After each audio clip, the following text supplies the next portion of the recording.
जब तक ये पैगाम आप तक पहुंचेगा मुझे ये अरेस्ट कर चुके होंगे और मैं जेल में हूँगा। ये है आपके लिए, आज आपको फैसला करना होगा कि हमारा अगला मुस्तकबिल में हमने मार्शल लॉ के अंदर रहना है या हमने आज़ादी में रहना है।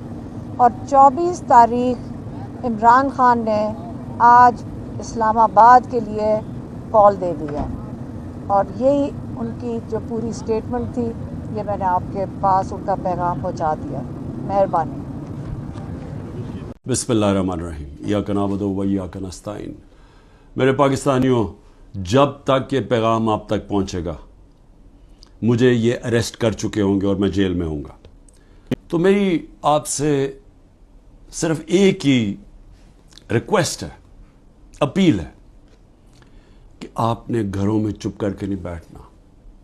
मैं ये जो जदोजहद कर रहा हूँ ये अपनी ज़ात के लिए नहीं कर रहा, ये अपनी कौम के लिए कर रहा हूँ, आपके लिए कर रहा हूँ, आपके बच्चों के मुस्तकबिल के लिए कर रहा हूँ। अगर आप अपने हुकूक के लिए नहीं खड़े होंगे, आप गुलामों की ज़िंदगी गुजारेंगे और गुलामों की कोई ज़िंदगी नहीं होती। गुलाम ऐसे होते हैं जैसे चूंटियाँ ज़मीन पे होती हैं, उनके ऊपर परवाज़ नहीं होती।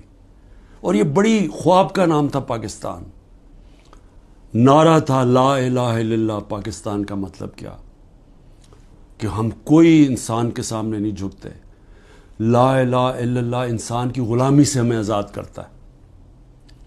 और हमारे नबी सल्लल्लाहु अलैहि वसल्लम ने अपनी मदीना की रियासत में सबसे पहले इंसानों को आज़ाद किया था अदल और इंसाफ दे के। ये है जंग इंसाफ की, आपके हकूक़ की, आपकी आज़ादी की।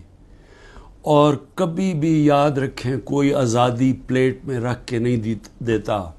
जिस तरह मैं कहता हूँ जंजीरें गिरती नहीं हैं, तोड़नी पड़ती हैं।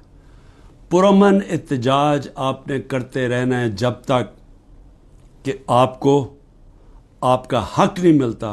और वो सबसे बड़ा फंडामेंटल राइट है वोट के ज़रिए अपनी हुकूमत मुंतखब करना, ना तो किसी और कोई कब्ज़ा ग्रुप इस मुल्क के ऊपर कब्ज़ा करके बैठ जाए जो आज कब्ज़ा करके बैठा हुआ है। शुक्रिया।